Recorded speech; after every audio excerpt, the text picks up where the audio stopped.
তারিখ প্রজাতন্ত্র দিবস পালিত হবে জাতীয় পতাকা উত্তোলনের মাধ্যমে। আমাদের বিধায়ক আসবেন, সেটা আমাদের ভাঙড়বাসীকে জানানো। শুধু ভাঙড়ের বিভিন্ন অঞ্চলে বিভিন্ন সময় উনি নির্ধারিত করেছেন, সেই নির্ধারিত সময়ে প্রত্যেকটা অঞ্চলে প্রজাতন্ত্র দিবস পালিত হবে। আর যে কথাটা বলছেন ওই নটোরিয়াস ক্রিমিনালের ওই সব ধমকানি চমকানি ভাঙড়ের মানুষ ভয় করে না, আসমাও পরোয়া করে না, ওইদুলো ভয় করে না, কারিমুলও ভয় করে না। ভাঙড়ের মানুষ এক কথায় ওনার ভয় তো দূরের কথা, ওনার ছায়াও কেউ মারাতে চায় না, এটাই হলো ব্যাপার। যারা আমাদেরকে চুনোপুটি বলে তারাই কিন্তু আবার আমাদেরকে ভয় করে। হ্যাঁ, ওই ভাঙড়ের পচা নেতা থেকে শুরু করে আর শুধু ওই শওকত মোল্লা কেন, ওনার দিদিমণি পিসি ভাইপো তারাও কিন্তু এই ভাঙড়ের মানুষকে ভয় করে। এই আসমা, কারিমুল, ওইদুল, এই আমাদের বিধায়ক চেয়ারম্যানকে প্রচণ্ড ভয় করে। ঘাটের ব্রিজ থানার সামনে সেখানে আইসিএফের ফ্ল্যাগ খুলে খালে ফেলে দেওয়া হলো, ময়লা খালে, কি বলবেন?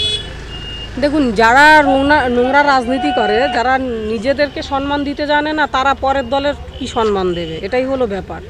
শিক্ষাগত যোগ্যতার অভাব আছে, তাদের মধ্যে জ্ঞান কম আছে, এই জন্য এইসব অপকর্মগুলো করছে।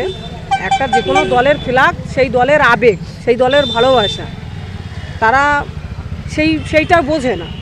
যারা না বোঝে তাদের তো বেশি কিছু আর বলা যায় না, ওদের সুবুদ্ধি হোক তখন তারা বুঝবে।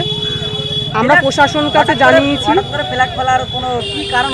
না, এটা হিংসা। এত লোক হয়েছে মেলার মাঠে, এত বড় একটা প্রোগ্রাম সাকসেসফুল হয়েছে, সেখানে হাজার হাজার লোকের জমজমাট একটা ভিড় ছিল। সেই হিংসা তারা ভাবছে যে আমাদের পাততলায় মাটি নেই, সেই জন্য তো এরা এই কাজগুলো করে বেড়াচ্ছে। তা ফ্ল্যাগ খুলে ফেলে দিলে যে আমাদের অস্তিত্ব শেষ হয়ে যাবে তা না। ভাঙড়ের মানুষ আইএসএফকে ভালোবাসে, মানুষ আইএসএফের পাশে আছে। ওই শাসক দলের যারা এইসব কর্মকাণ্ডগুলো করছে, মানুষ তাদের পাশে নেই। তারা ওই কি বলবো, ব্যর্থতার কারণে এই ভুলভাল কাজগুলো করছে।